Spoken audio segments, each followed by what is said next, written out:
كتابيه ولم أدر ما حسابيه يا ليتها كانت القاضية ما أغنى عني ماليه هلك عني سلطانيه خذوه فغلوه ثم الجحيم صلوه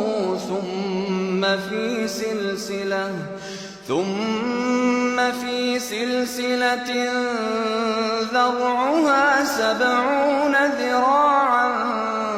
فاسلكوه إنه كان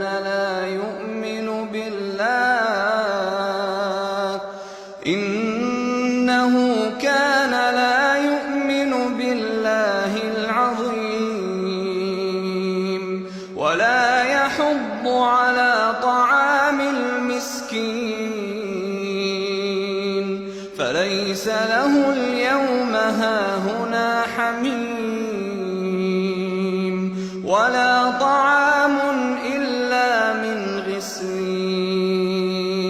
لا يأكله إلا الخاطئون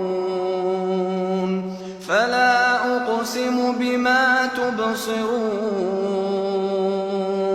وما لا تبصرون إنه لقول رسول كريم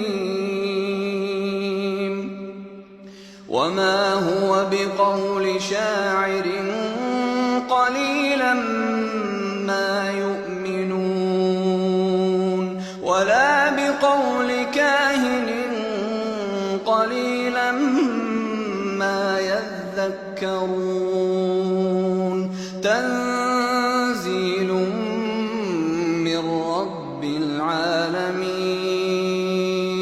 ولو تقول علينا بعض الأقاويل